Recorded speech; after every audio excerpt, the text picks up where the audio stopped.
This week, why your RV trip sucks and how to fix it. We're here to diagnose some of the most common problems people have on RV trips so that they don't have them next year when they go out for their big long travels. We just planned our big first long travel for next year, and we're preparing for ours to not suck as well. We are also going to talk about a big RV dealership chain that may be going under and a whole lot more. This is RV Miles.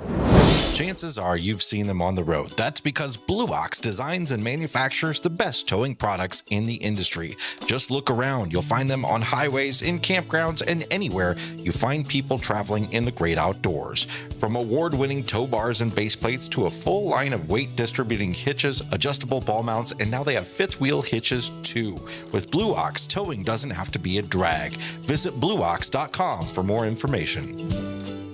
Harvest Host is a membership that allows RVers to take a rest from the road and enjoy unlimited overnight stays at over 5,100 unique locations in North America, like breweries, farms, attractions, wineries, and much more. Easily plan and book your next RV trip and enjoy over $1,500 in exclusive member benefits by joining Harvest Host. Get 15% off your first year of membership with the code MILES. That's MILES. Go to harvesthost.com to become a Harvest Host member today.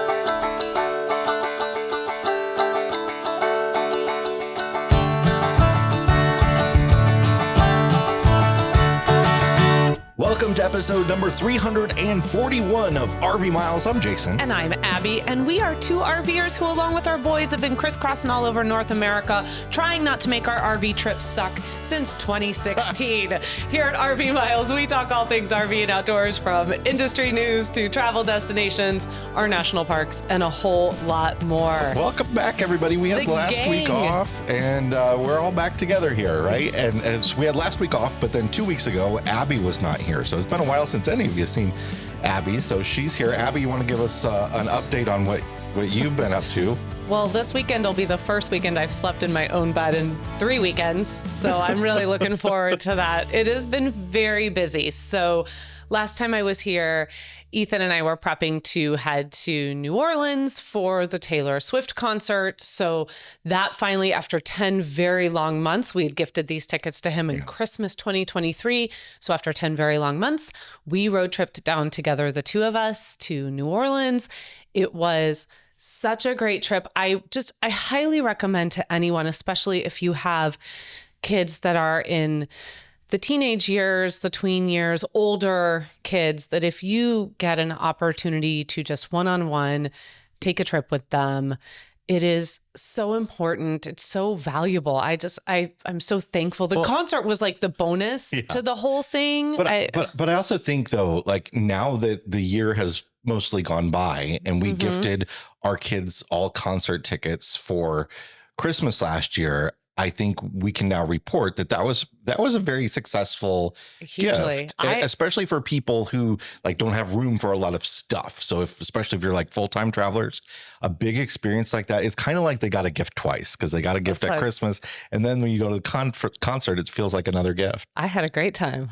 And Abby went to all of them, and I didn't. If you're the one who gets to take said kid to the concert, you're pretty. Okay, you're having a pretty I good got time. to go skiing in Jackson Hole. So. You did. So it was a lot of fun, and a double bonus. So I had these 5 days with just Ethan, chance to talk to him, jam to our music, like just really get to know him a little bit better, make friendship bracelets in the hotel room. We had such a good time. But a really nice bonus to that was we ended up running into fellow RVers who were going to the show that night. So Jesse and Rachel from The Taste for Adventure, and Howard and Caitlin over at New State Nomads, both fantastic channels, content creators. Please go find them across all social media. They're really such awesome people. And Rachel and Caitlin were going to T-Swift on the same night we were going. It's so weird. So weird how that worked out. So we all met, we toasted with some champagne. We went over to the venue. Their seats were banger seats on the floor. Ethan and I were up in the nosebleeds wondering if it's okay for the Superdome to be moving as much as it was during some of the songs. But it was a really great experience. And then, of course, came home, was home for about 36 hours. You and I left for an anniversary weekend that we had planned for quite some time. If you are a Mile Marker member, then you saw the detour or listened to the detour episode we did from Galena, Illinois. Did that. Great little town to visit. Awesome. Whether you're an RV or not, right on the Mississippi River, sort of at the confluence of Iowa, Illinois, Wisconsin. Really historic town. I guess 80% of the buildings are on the National Historic Register. Definitely check it out. Right up my alley. Yeah. It was so much fun. And then came home, was home for about 72 hours. And then as a family, we all hopped in the truck and made a trip that we had planned for several months to Fort Collins, Colorado, where our friends, the Armsteads, who also came off the road last year from full-time RVing, are now putting down their roots and living there. And of course, if you've been here on the podcast for a while, you'll know and recognize that name. We traveled with them pretty extensively in 2020. They were one of the families that we met at Verde Ranch and kind of started our own little community with during the pandemic. And then they were our pandemic family. We were and now they're our family. That whole first year of the pandemic, we were with them. Yeah. Any of our episodes that we did from Mancos, Colorado in 2020, or any of the travel really, that if you go back and listen to those 2020 episodes, the Armsteads were a big part of a lot of that. You know, we went up to Mancos, Colorado with them and stayed at Echo Basin for several weeks. So over the years, we have all stayed in touch. Like Jason and Rob are very close. Rachel and I are very close. All of the kids are best friends. So we took that drive to Fort Collins to spend Veterans Day weekend with them. And it just, it was what all 5 of us needed. Really bad. And, also, we loved Fort Collins. Fort Collins, our first time there, cool town. Yeah. On the way back we overnighted in Omaha. And we haven't been to Omaha in a long time. And I think we were only there for, a brief time in the evening, right? But I think we all remembered, we want to come back and spend some more time in Omaha, because Omaha is kind of a cool town. It's only about 300 miles from where we are. In fact, that morning when Jack and I went to walk over to a little local coffee shop, on the way back, he was like, we should come back here and spend some time. And I said, I agree. Like, I would really love to come back to the zoo that is there. It's a world-class zoo. We were staying in their old market area, and, it's cobblestone streets and small little, small businesses and shops with big old buildings too. Big old buildings. But it is a big town, but it's one of these, we've talked about this for years. One of those cities that, like, these sort of mid-sized cities like Oklahoma City, that have really had a renaissance over the last decade or so, I think, and felt like really great places to visit. I think mid-sized cities are really accessible for RVers who might be intimidated by going to somewhere like a Chicago or a Denver, or driving through an LA, or, heading up to New York, places like that. I think mid-sized cities like Kansas City, Oklahoma City, Omaha, those are really accessible. I think kind of get your feet wet before you dive into driving 90-94 through Chicago or going to Dallas. Although don't drive through Dallas. Just don't do it. Just take our advice. Don't do it.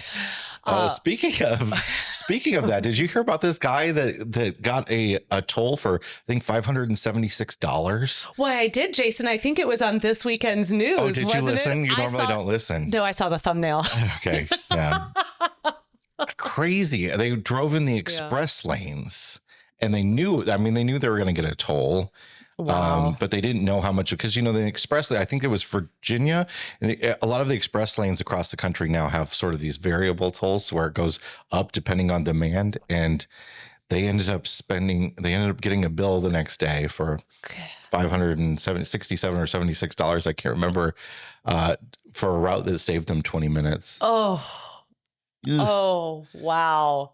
Because it takes into consideration the number of axles. It was a motorhome, but also your height, I guess. I guess there's like lasers that check the height. And if you're above a certain height, you get charged more and all that. Man, you can't win if you're a motorhome these days. There are a couple big, if we want to do this now, before we get into the main thrust of this episode, we can do it. There are a couple big news stories going on. One you've probably heard about, because I've done a couple the news stories on it now. Well, you have one video out that's already at 400,000 views. It's already almost our biggest video ever. It's certainly our fastest growing video. I was going to say it's got about 600,000 views to go before it beats the truck video. But this motorhome, look, we got to have shorthands for these things because to talk about them, people get mad if I call it a motorhome ban. It's not technically a ban on motorhomes at all. What it is a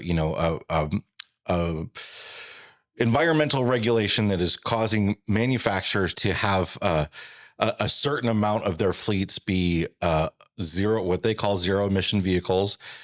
So like either electric or hydrogen, by a certain amount of time. They're aiming for 2035 to be, I think, 80% adoption in the state of California, and the several other states latch onto that. I'm not going to go into all the details. You can watch the video to learn about that. Well, you're actually going to go into some details. Yeah, so we're going to talk about sort of our thoughts on that in our detour episode after the show that we do for mile markers.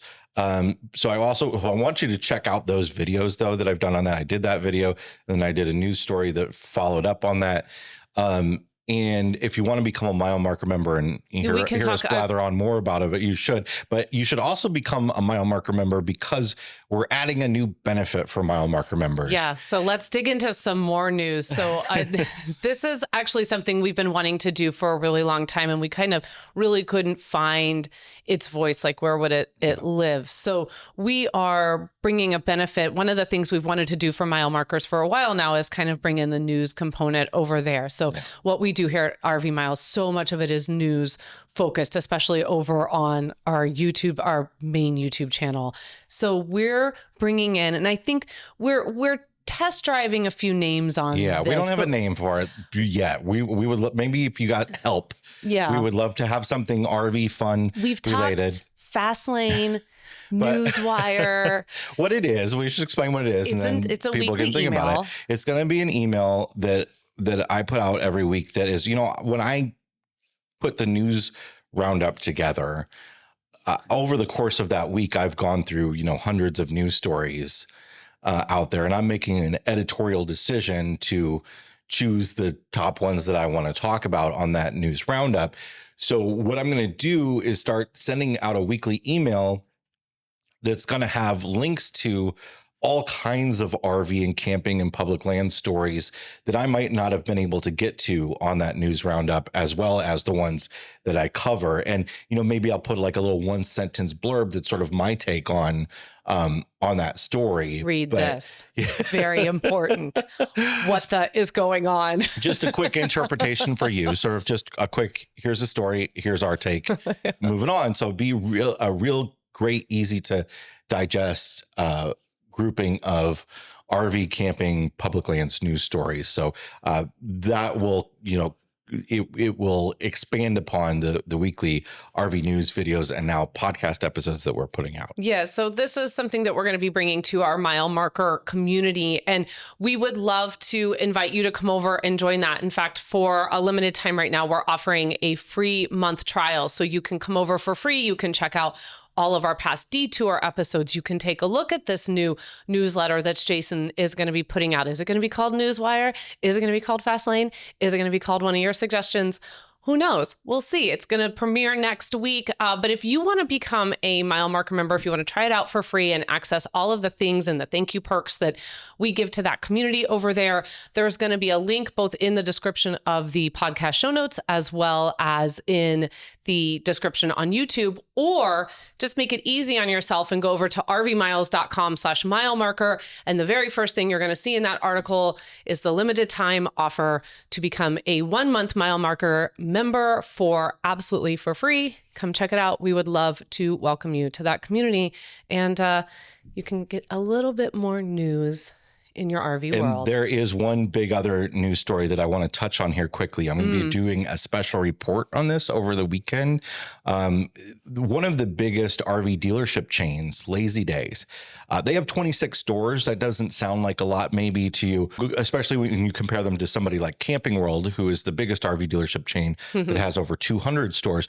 But 207. But Lazydays stores have a lot of RVs on the lot. They're much big. Their individual stores are much bigger bigger than a typical Camping World. So they have, over those 26 stores, like 5,000 RVs. They have been, over the course of this entire year, having some severe financial problems. And in this past week, they were late. They filed an extension on filing their latest report to the Securities and Exchange Commission, their quarterly report. And the reason that they put in that extension filing was that they don't know if they can go on. I'm paraphrasing there. But did they literally write on there? It was pretty. We don't know if we can go on. It was signed Lazydays. They said, we don't have the time to do this report because we are scrambling to do lots of things to try to keep the company afloat, essentially. And minutes before we started recording this podcast, we got a press release about one of the things that they're doing to help themselves move on. And you're going to not say what it is, right? You're not good at teasing. You're not a very good teaser. You can't hide news. No, you can't. They're selling, what was it, 6 stores? 7. 7 stores to Camping World. There you go. That's which how is you get your money. Probably the worst possible outcome out there, but they are selling 7 stores to Camping World. So they have 19 stores now for anyone. And the biggest entity out there that can turn a wrench on RV production manufacturing, they have such an incredible influence on the industry. A lot of the complaints you might have about the RV industry can be laid right at the feet of Camping World. So it's a big thing, and I'm going to cover that and how they got there and what might be the future for Lazydays on a special report I'm going to do over the course of this weekend. But now it should be out. Well, you might try to get it out earlier. I'll try to get it out today, but it might be. Today is Friday, for anyone wondering. There's a reason I said over the weekend. Friday, Saturday, or Sunday, right? RV Miles is sponsored by eTrailer.com. Let's be real, some people are just plain hard to buy for, but eTrailer's got you covered. At eTrailer, they know that the right gift can make someone's day, but figuring out what that is, well, that's the tricky part. That's why they've done the heavy lifting for you. They've handpicked their favorite products with one goal in mind, making your holiday shopping easier. They're not just any gifts, they're recommendations from their own team, enthusiastic experts who know trailers, towing, and outdoor gear like the back of their hand. Forget hunting for the perfect present or second-guessing your choices. With their 12 days of deals, they'll deliver not just discounts, but the solutions to your gift-giving headaches, because who needs more stress during the holidays?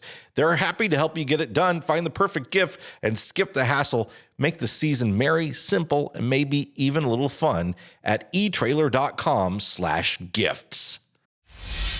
Okay, so let's talk about camping trips. Yeah, let's talk about it. And specifically, let's talk about, I think, why maybe you've come off of your 2024 season, be this your first season, your 50th season, for us, our 14th, 18th season RVing, 8th.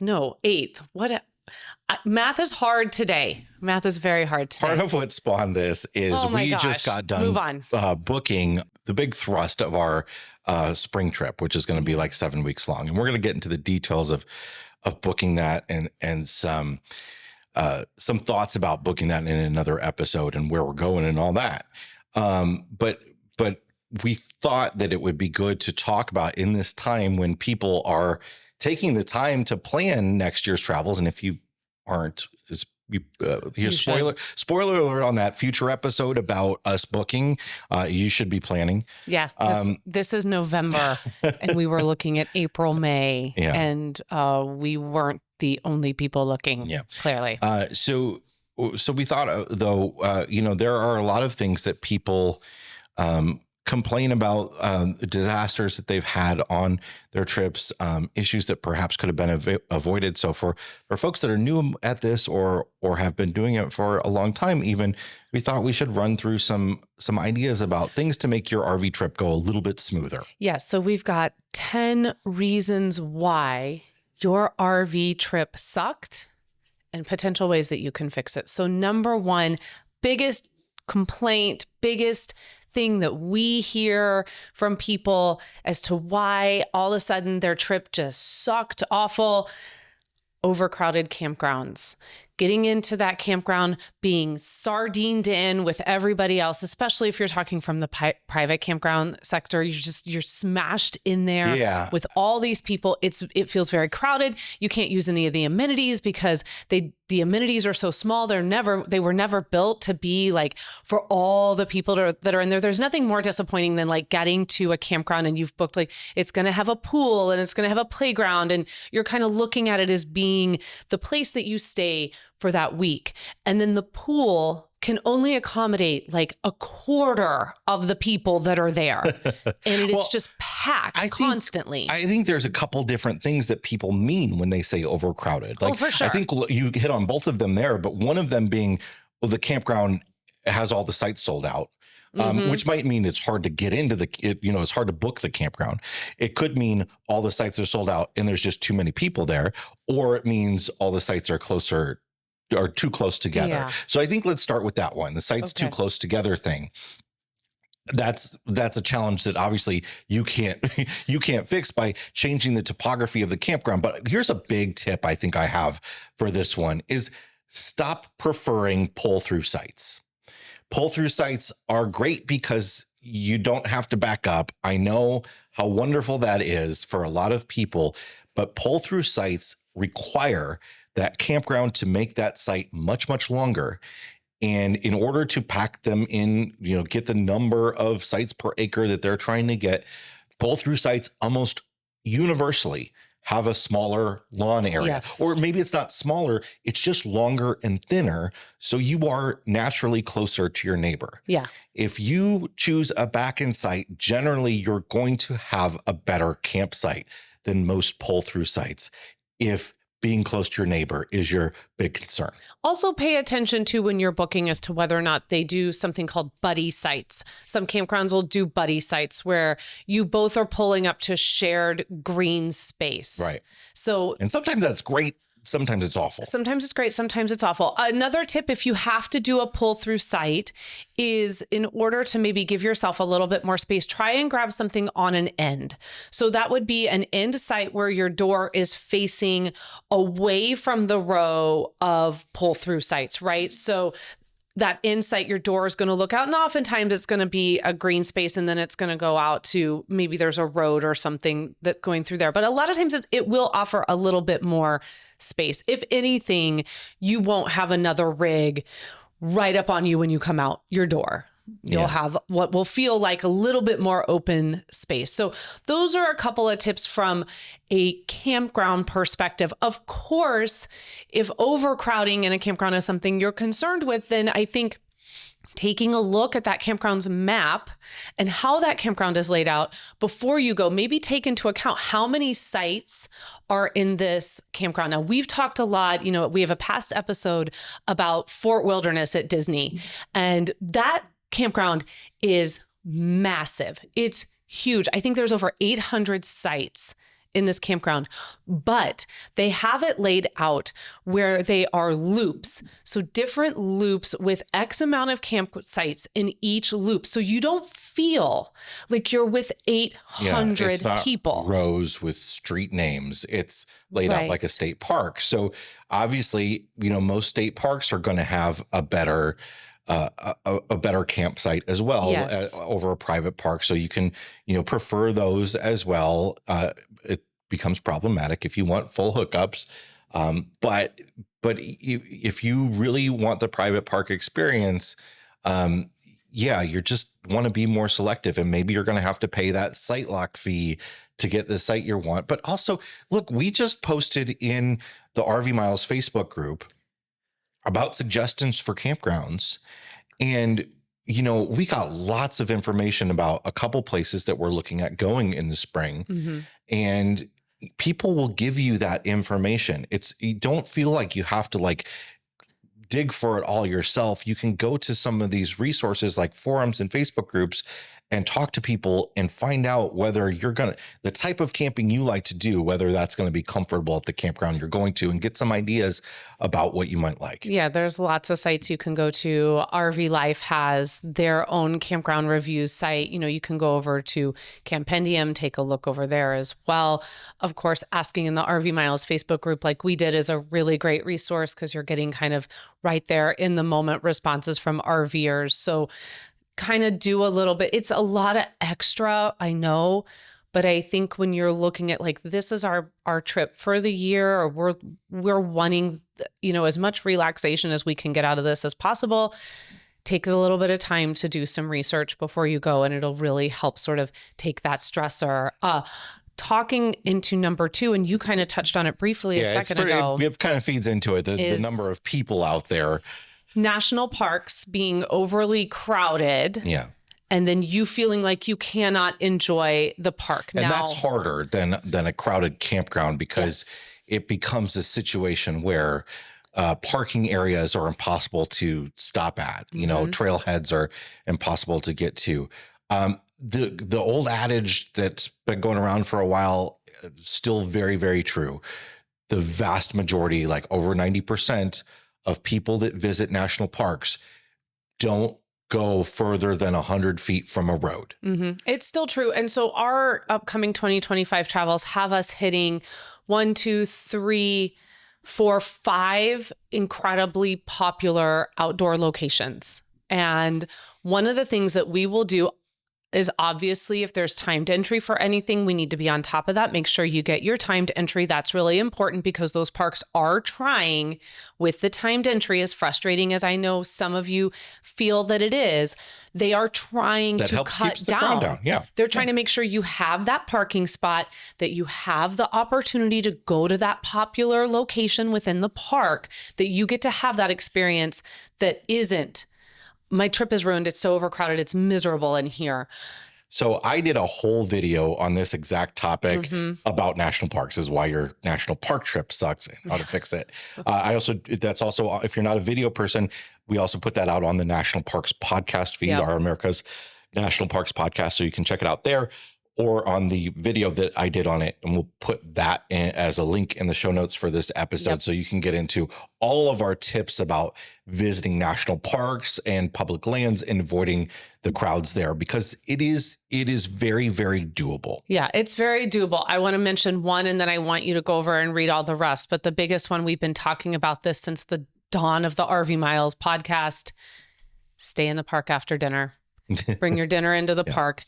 The majority of people leave between 4, 5, 6 o'clock at night in a park to go back into town or go back to the campground and have dinner.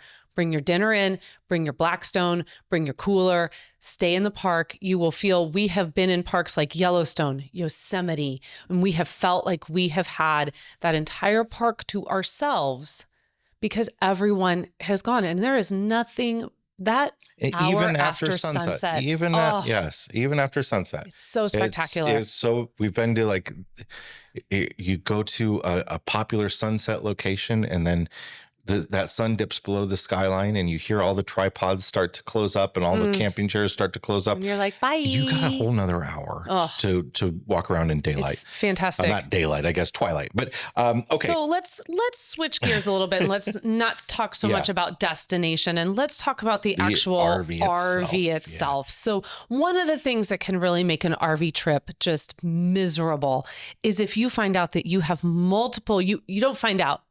In the moment, you're experiencing multiple repairs, big or small, on the trip. We all know that these are rolling earthquakes when they go down the road. And sometimes, despite our best efforts, things are going to happen. And most likely, the longer you're out on the road, the longer your trip is, the more likely you are to experience something like this. There is so much maintenance that you need to do on your RV that you're probably not doing. And neglecting that maintenance means repairs later. And often those repairs come during a trip. They almost always come during a trip because things don't break when it's sitting still. They break when you use them. So it's really important, prior to whatever your camping season is, or if you're full-time on a regular basis, to do the proper maintenance that you need to be doing on all the different systems, your water system, your air conditioners. Before you go out for the season and need your air conditioners, every year you should be you either do it yourself or have somebody do it. We just had an RV tech do it for $99 at homecoming, at the homecoming rally. Yeah. Do a full service of your air conditioner where they clean it out. They take the shroud off of it. They clean it deeply. And they make sure that there's just not a bunch of gunk in there that is causing it to work harder than it needs to. Make sure to lubricate your slides on a regular basis. Check your roof for any sort of peeling sealant that you need to replace before the camping season. If you get a leak in the middle of a trip, it can really ruin that trip. If a slide can't come in, but learn about your systems too, because, I think a lot of people get into this, a slide doesn't come in or something, and they get into this funk of like, now we're spending 3 days on trying to make this slide work.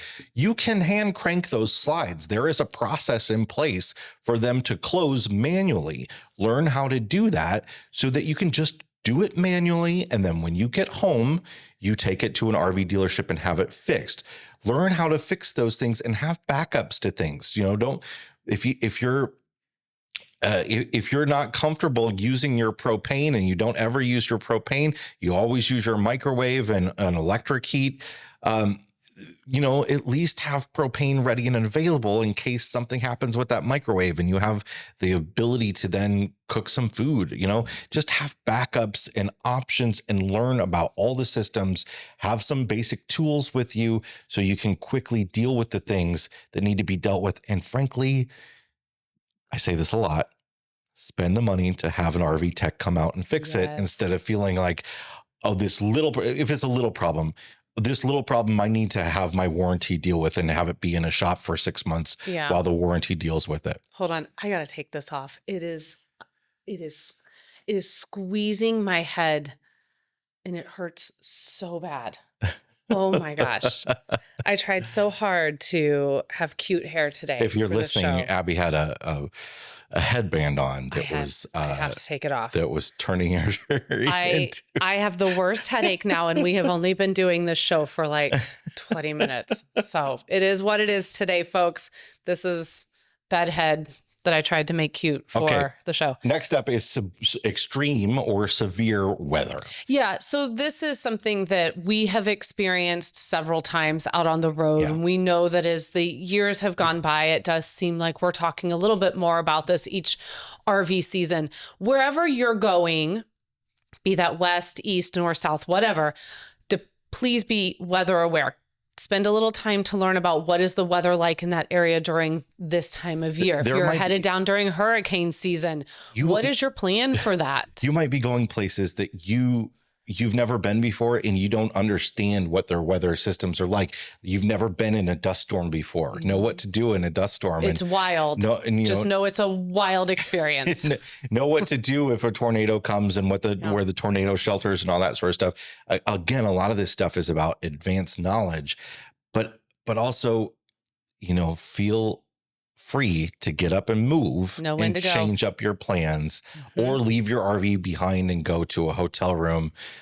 That sort of thing is certainly possible. We've done it several times. We have a few episodes on sort of weather preparedness and some suggestions we have for that. So I'm going to link to those as well in the show note in the description. So if you want to go back, because again, that is a whole episode on itself. In fact, a lot of these topics are whole episodes on themselves. They're topics we've talked about in the past, be it a few years or many years ago. But when you put all of these together, when you put all 10 of these together, these are things that really do ruin a trip. And not being weather aware, being out there in Tornado Alley during tornado season or hurricane season, or even finding yourself up in the north, it starts snowing much sooner up north than it does here, even in the Midwest. I mean, when we headed to Fort Collins at the beginning of November, we were driving through a potential snowstorm. Yeah, so have a plan for what you're going to do if you need to emergency winterize, that sort of thing. Just be aware. So next one I want to get to, and I feel like sometimes this gets a little overlooked. And we're kind of hard on ourselves about this one as to why it's making our trip so miserable. And that is just that you get home after the trip or you have started RVing full time. This can happen. All of these things happen to full timers too. This isn't just, I went on a trip and I came home and now I'm miserable. We have experienced all of these feelings as full timers as well. And this one is that your day-to-day responsibilities, they felt hard in the RV, making a meal, doing laundry. If you're working from the road, maybe you're homeschooling from the road, you're trying to go to the grocery store. All of those things just felt extra. It's just, one of the reasons we buy an RV is so that we can have our own kitchen with us. We can have our own bedroom with us. We can have our own bathroom with us. And that trade-off is that, at a hotel, somebody is making the bed for you. Somebody is cooking the food for you. Somebody is cleaning the bathroom for you. Maybe they're not doing it as well as you'd want to, and it's not your personal space. I want my own bed. But it is a different style of vacation. So you're going to have those things to do. And there's some great ways to alleviate them, though.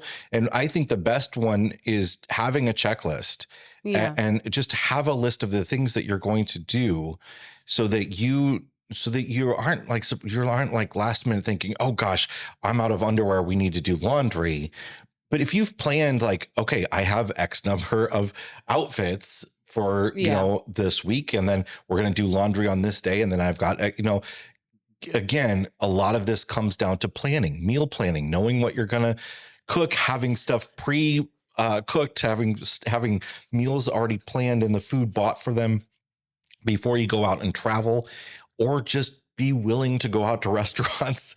Those things can all sort of alleviate some of the issues that people have with like cooking and cleaning and that. Yeah, I'll flip that on you a little bit. And I'll say too that sometimes, because that's a lot of planning, right? And sometimes be that as a full-timer, or even if you're just going out, your life at home, like what our life looks like at home right now, is not what our life looks like when we're out in the RV. And what our life looks like as full-time RVers is not what our life looks like right now in our sticks and bricks. And I think that there needs to be a level of embracing change and flexibility, which can be very hard if you are a planner and someone who thrives on schedule. And if that is you, you certainly want to take those tips that Jason just suggested and do those so that you are comfortable with your experience.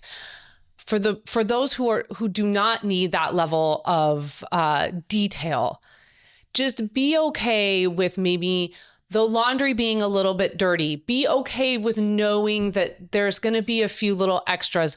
I always think about the difference between traveling when we were in the Sabre 37 FLL and the Ibex, and the one little thing that was always different, such a small thing, but it was such an annoyance for me, was morning coffee.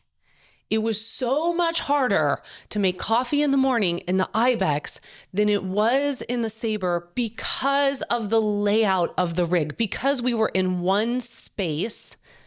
And I often, for whatever reason, not thinking, would keep buying whole bean coffee that would need to be ground. And I would go to bed at night and I would forget to grind the coffee. There's some people that insist on that, right. But, and then you get it, but I loved it when I was in the Sabre because everyone was in a separate space and I wasn't going to wake everybody up at 6:30 in the morning. But when you wake up at 6:30 in the morning and all you want is a cup of coffee, but you want that cup of coffee in peace and quiet, just yourself. And you know that the minute you start that grinder, you're going to wake everybody up in that tiny little space.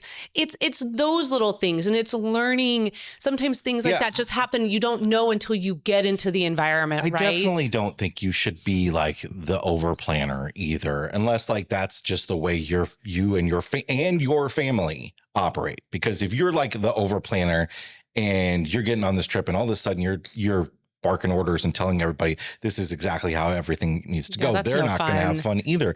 I think it's about not planning every moment. It's more about planning options, knowing these are the 3 or 4 different things that we're going to plan to be having for lunches, and knowing that like, okay, we're going to try not to use pots and pans for lunches. We're going to try to just have cold stuff for breakfast and lunch if we're people that don't want to do a lot of dishes, so that we can just brush off a plate or whatever and not have a lot of wet, messy dishes to wash. Stuff like that gets a lot, or just being able to decide, oh, tonight is a quick night for dinner. We don't have a lot of time. We just have this grab and go thing.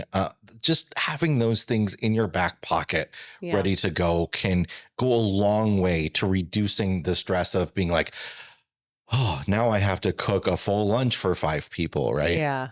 Yeah, absolutely. And if you get home and you just feel like all those day-to-day things were too hard, just take a little bit of time to think about what is the way I can do that differently next time. That definitely don't be that person that insists on cooking over the campfire for every single meal unless you're going to be the one doing it. Yeah. Don't have somebody to do that for you, because that's hours and hours and hours. It can be a lot of fun.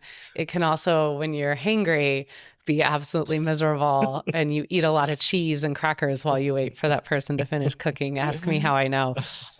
So the next one on here, we can kind of put a couple of these. I think we should put 6 and 7 together. And that is travel days took longer than you planned for, and also not using an RV specific route. So our tip for travel days is, for every hour that the GPS tells us it's going to take to get there, we tack on an extra 15 minutes. So if it's if it's saying it's going to take 4 hours to get there, we are saying to ourselves 5, if it's good, probably more like 5.5. And on top of that, we're not trying to travel much more than that. No. So maybe a little bit more than that, but not significantly more, because we've preached this over and over. We want room for if problems happen. If you aren't able to get the RV ready to go as quickly as you thought that day because that slide didn't go in, you don't want to be then arriving at the campground that you had to get to at 9 o'clock at night or 10 o'clock at night. Absolutely. And you want to enjoy the drive. You want to allow for the possibility of, oh, this looks like a cool place. Let's stop really quick and let's stop here for lunch and let's enjoy the journey to the destination, or whatever that saying is. The journey is just as important as the destination. I don't remember what the saying is, but it's true. I mean, whatever that saying is, it's true. Sometimes it's inevitable though, that you've got to do a big, long travel day. And usually we do those at the beginning or at the end of a trip. It's like the last push or the first push, right? We hauled butt leaving Alaska. We were hyper focused on getting back to the Quad Cities. Travel days, you can get, I think, sometimes a slightly better idea of what your travel day is going to look like using an RV GPS specific device. So I know Trip Wizard has their RV specific. There's obviously the Garmin. We've talked about that in the past. You want to make sure nothing is going to slow you down more than discovering that you are on a route that is not RV friendly, and you're turning around and you're heading back the way you came to get on the route that's going to get you to where you need to go. So you might think, oh, well, I'm just going to, just driving down to Houston or whatever.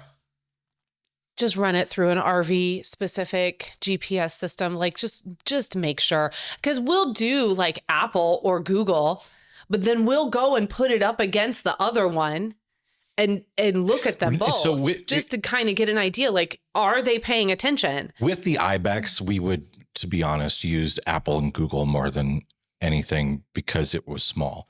But with the fifth wheel, we didn't play around with having a dedicated GPS, whether that is an app-based one like RV Life or a dedicated one like a Garmin. Here's the secret: they use the same routing software, so you're not going to get different routes. Really, they play around with how that route happens a little bit differently, but they use the same mapping software. So Trip Wizard is actually good enough for most people. I think it's Apple CarPlay friendly now. It is. It is CarPlay. I don't know if it is Android yet, but it is Apple CarPlay friendly.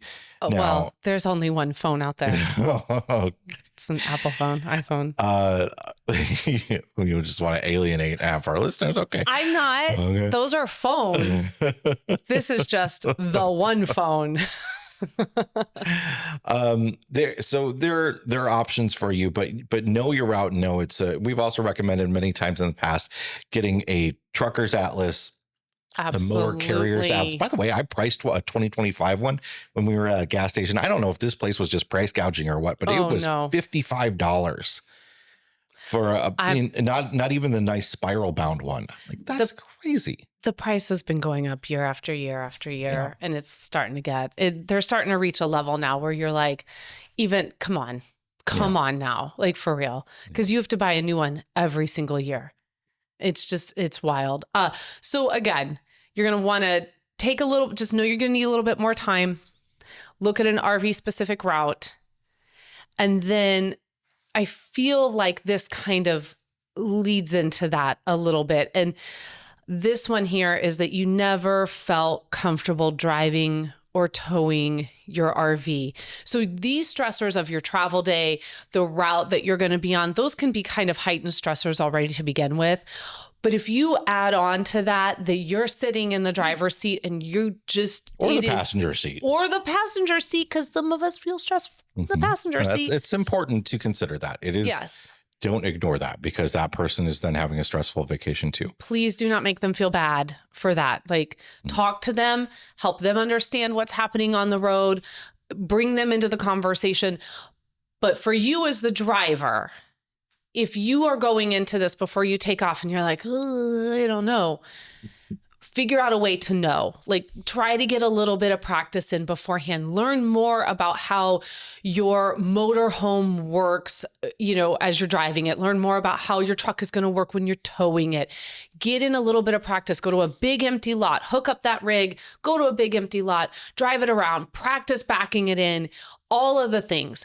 Spend a little bit of time, because you are inevitably going to find yourself, no matter how hard you try, most of the time, you will find yourself on a trip in at least one stressful driving moment. You need to know how to use tow haul mode, how to downshift, how when and when not to use cruise control, when not to use your exhaust brake, all those sorts of things that you don't normally use. Maybe if you've got a truck and you're towing on a regular basis, you want to know how to use all of those things before and when it's appropriate and when you shouldn't be using all those things. We have some videos on those things. They're much better people at that than us out there on the internet that have covered that. But because people are going to ask, I just generally want to say, though, the cruise control and exhaust brake thing, it's essentially in slippery conditions where you're going to want to use those things. You want to avoid them. I would say too that, you can add into this the cost of fuel to do this, right? So this is kind of a little bonus add-on. You could start feeling really, really stressed out about how much money you're spending in fuel. Take a little bit of time to kind of think about that.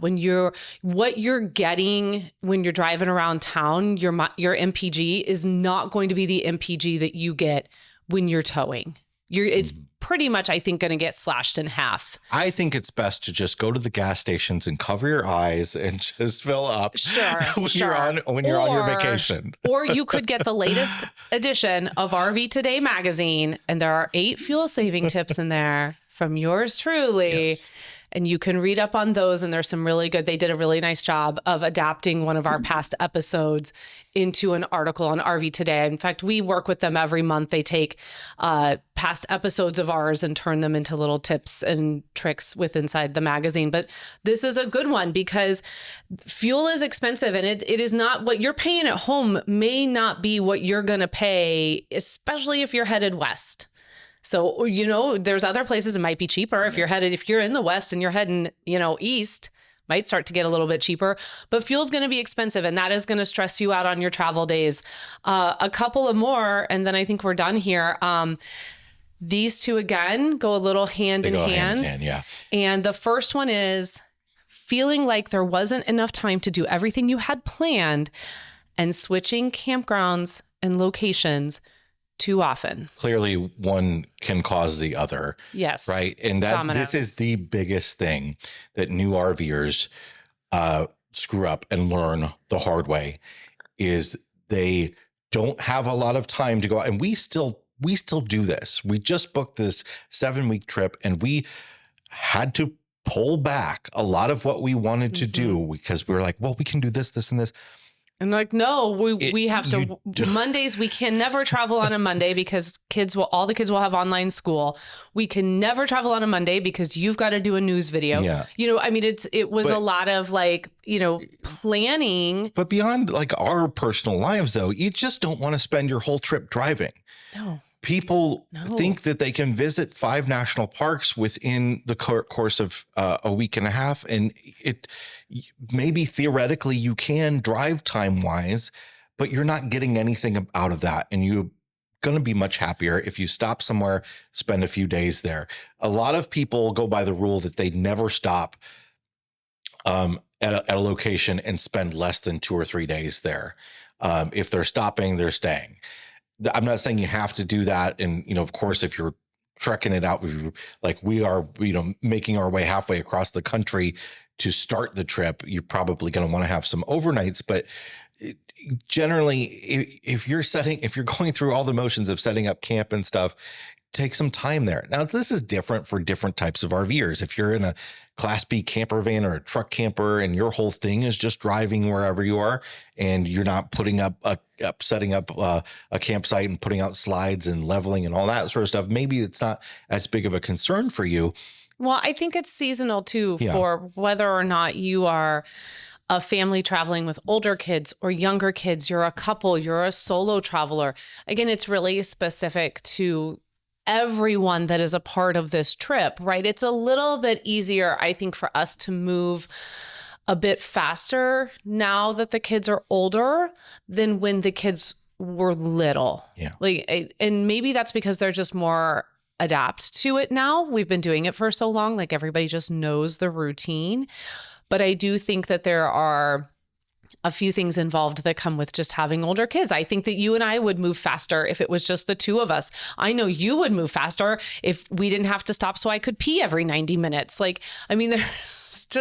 There's things involved, but you need to be mindful of all the people on this trip. And I don't think just plan to stop every 90 minutes. Well, it's good to get out and move. It's good to walk around. When we rushed back from Alaska, like you mentioned, I got a blood clot in my leg because that was dumb. Yeah, it was dumb. Yeah. I mean, you got a blood clot in your leg. So that is our 10 suggestions for ways to keep your RV trip next year from sucking. If you have one you want to add to this or you want to talk to us about some of these, expand on them, we'd love to hear from you. If you're watching this on YouTube, you can leave the comment right there in the YouTube video. We'll chat with you there. If you're listening to this, we want to hear from you too. You can come over to the RV Miles Facebook group and talk to us over there, or you can message us personally across any social media or in our inbox, and we'll chat with you. We always love hearing what you guys have to say about this because you're out there too. You're living it.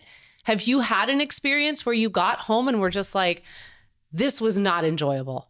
I mean, we certainly talked a lot about that after this summer's trip, after 2024, the stress that I felt like we had to do, again, my own advice, too much. Like I didn't have time to do everything I wanted to do. And I kept having in my mind, like, I'm never coming back here because I don't full time anymore. So silly. So silly. Got home, thought about it, and was like, why did you do that to yourself? Why did you do that to everybody around you? That's stressful. That's not what this is supposed to be. So let us know in the comments or over in the Facebook group what you think about these 10 thoughts. All right, it is time to check the level of our tanks. And as always, this is sponsored by our friends over at Liquefied RV Toilet Treatment, the no BS toilet treatment. In fact, Matt's RV Reviews was one of the content creators mentioned in this month's RV Today Content Creator Showcase. So it was nice to see him there along with several of our other friends. But if you want to learn more about Liquefied RV Toilet Treatment, just head over to liquefiedrv.com or look for them on Amazon. All right, Jay, what is in your black tank this week? My black tank is, how do I phrase this? A weird educational industry response to Veterans Day. We were spending the weekend with our friends, the Armsteads, as we mentioned earlier, and it was Veterans Day weekend, right? And we had two weird experiences that came along with that, where, first of all, our kids, they take lots of classes online through, it's called OutSchool, where they go online and they have a teacher that actually teaches an individual class. And we book several different classes. And we found out last minute that at least one class planned on meeting on Veterans Day. Yeah, two of Jack's classes had Veterans Day scheduled. And I don't know if it's just like they forget about it or something like that. And then one of our friends' kids, they have 3 kids and they all go to different schools. And one of their kids, they got an email, it's not a public school, but they got an email a few days before Veterans Day that like, oh, but just by the way, but we have class on Monday. Reminding everyone we have class. And like, what this is, I mean, of course, like, first of all, let's honor our country's veterans. That I think that just goes without saying. But there should not be school on federal holidays. Yeah, it was weird. I sent a message to the teachers and just let them know that it was Veterans Day and we were not going to be in class today. And they were very gracious about it. But we pay for these classes on an individual basis, and they shouldn't be scheduling them. Well, I mean, people they have to go back and watch the recording now. Yes. Yeah, but people plan them. They plan their trip. We're talking on this episode about planning vacations. A lot of people, especially people that have kids or that work jobs that they have to take time off for, plan their trips around long holiday weekends. So, you can take those 4 days off and use your vacation days, and then you get a whole week or whatever it might be. Yeah. I told our friends I would be really curious to see what the attendance rate was for the school that day. Nothing. I said, I wouldn't be surprised if 50% of the kids were MIA that day. I remember as a kid when we would have because most holidays are celebrated on a Monday. Mm-hmm. But there are a few of them that aren't. And often it's like they fall on a Thursday and then you would have to come back to school on Friday. Yeah. And there was nobody there. Yeah. We're kind of removed from it being in homeschoolers. So I can't speak as to, is this common? I mean, maybe this is a great question for our audience. Is this very common? Maybe this isn't something that's happening, because I know here in the Quad Cities area, a lot of schools work on a year-round system now. So they go for so many weeks, then they're off for 2 weeks. So I'm curious if they're able to, because they have their holiday break will be coming up for a lot of these kids at the end of the year. So are they, is it a case now of maybe we're not they had lining up federal holidays? Not only did they have Veterans Day off here, they had Tuesday off as well. Oh, did they? I think Tuesday was because there's a school by us and they have a sign. Oh, okay. They have a digital display that says, Tuesday was like a teacher in service day. So the teachers had to work on Tuesday, but the kids didn't have to come in. Okay, good. I mean, I'm glad to hear that, because I'm curious, having talked to our friends with the private school situation and what we were seeing with our online classes, if maybe this was a trend that we're just kind of getting out of, that we're not taking these holidays in the same way we used to as 80s and 90s kids. I don't know. Can you imagine if they scheduled class on Christmas, or Thanksgiving Day or something? Well, it just wouldn't be there. It's the same. I mean, to me, that's no different. I wouldn't be there. It's no different to me. I got candy and turkey. 4th of July. I mean, come on. Look, I got 4 pies to bake for Thanksgiving. I can't be at school. All right, Jay, what is in your fresh tank? So my fresh tank is a store called Sierra. If you haven't heard of them, I knew about them online before, and I think I've shopped there. Yeah, in the past. But I've never seen an in-person one before until we were in Colorado in Fort Collins. So Sierra is a outdoor store that's owned by TJ Maxx. It's essentially a TJ Maxx. TJ Maxx, you go and you get Polo brand shirts and stuff for cheap, right? The Polo brand shirts from 6 years ago. But it's the same thing. You go to the Sierra store and you get the North Face stuff and LL Bean stuff and Merrill stuff for cheap. Yeah, it's out of season stuff, which is oftentimes still great stuff. Well, I mean, it was in season stuff there. It might have been last year. Yeah. Yeah, that's what I mean. Out of season in the sense that it's not new merchandise. It's generally merchandise that's several years old. This store, It was packed. People were tearing this place apart because they were like, they had their first big snow while we were there, actually on our way there. And people were like, oh, I guess I need snow gear now. I guess I need snow gear So now. I got a pair of Merrell slip-on weatherproof shoes so that I can have something to take the trash out with and come down to the office with, and let's be honest, not have to tie my shoes and get them all wet and everything. He needed new shoes to take out the trash, y'all. But they're $120 shoes that I got for under $50. I know, it sounds great. I would have loved to have gone. I didn't get to go because you and Rob were out running errands while Rachel and I were back with all 6 kiddos. That's fine. It's fine. You ran an errand that took you 3 hours. That was not my fault. I was just a passenger. Yeah, I'm sure you all were. the ways on that journey. Anyway, they do. I have bought stuff from them before online, and last year when I got a bunch of my ski stuff, I bought a couple of things there. Check them out before you shop and pay full price for something that you're looking for. If it's never pay full price for anything. Outdoor camping gear. Yeah, we're from the Midwest. We got to tell you, we got stuff for cheap. We don't pay full price for anything. Someone tells me they like my coat, I tell them where I got it and that I got it on sale. That's what you do. All right, what's in your black tank this week? So my black tank is everybody in our family is sick.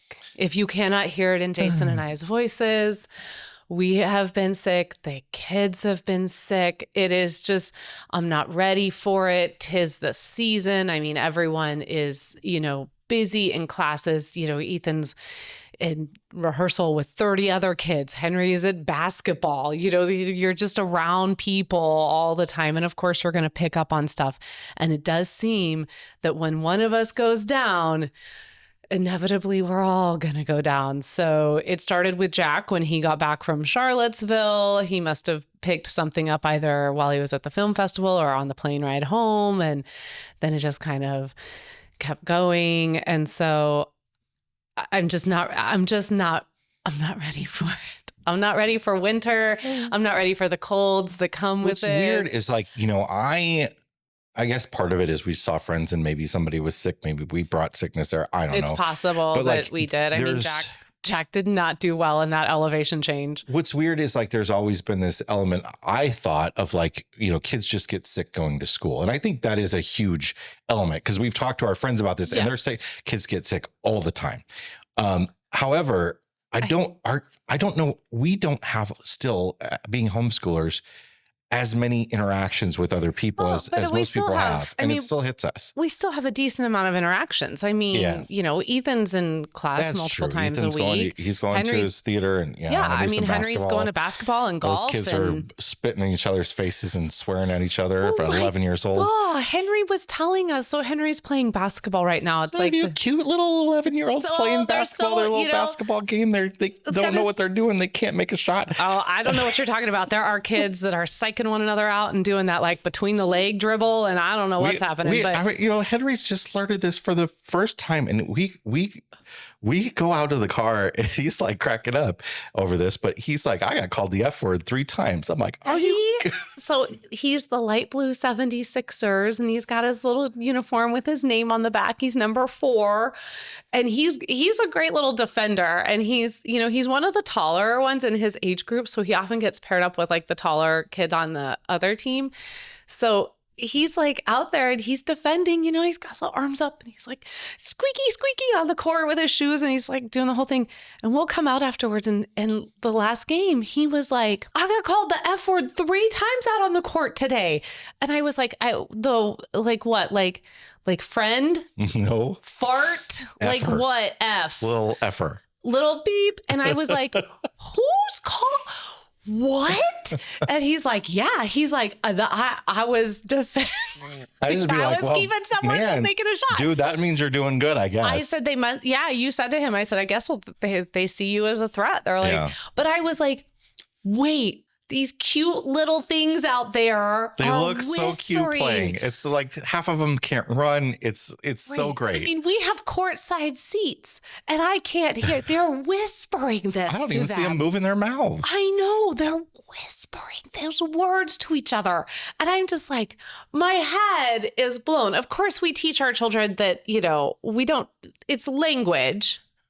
You need to make a choice. It's very heightened language. I will say this one girl he was guarding was a good foot taller than him and looked 14. Maybe she's a little bit more experienced with the ways of the world. Don't comment. No, stop that. Like, that's not fair. I was tall for my age. I'm that's just not saying, fair. Maybe she's a little older than the rest of them. She can't be. You have to be between a certain age range. I'm just saying she's on the edge of the So age. is our son.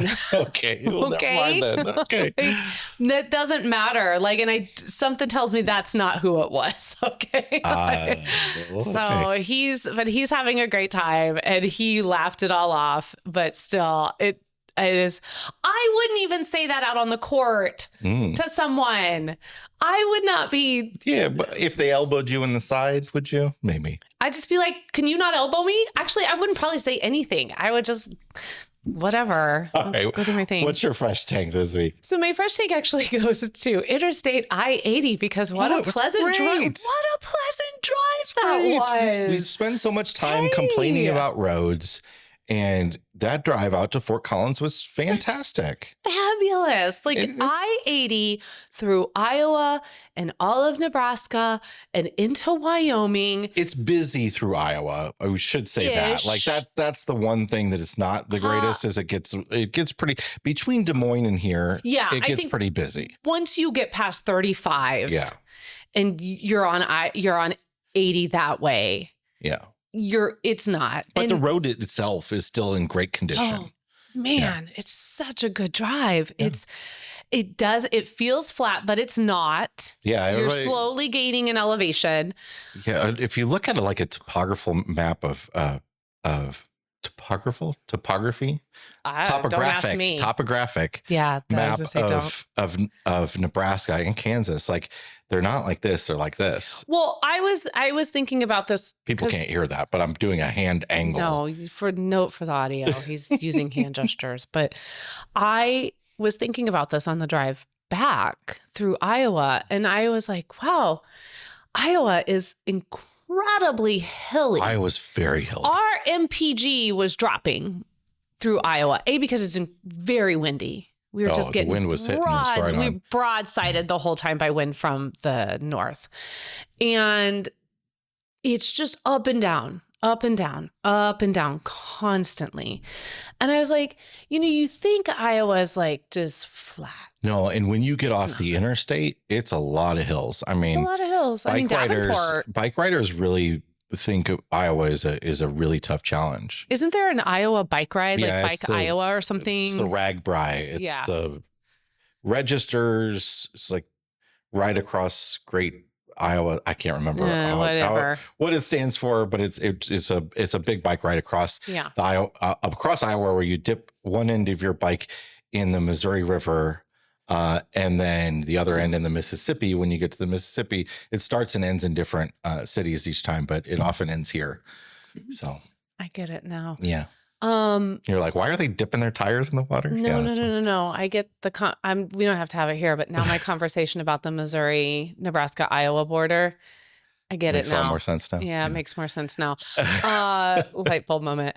So it was just a really enjoyable drive. Plenty of rest areas to stop if you need to stop. Like, plenty of opportunities to fuel up. Nice flat road. The new Iowa rest areas are really great too. There's a couple of them they haven't rehabbed yet.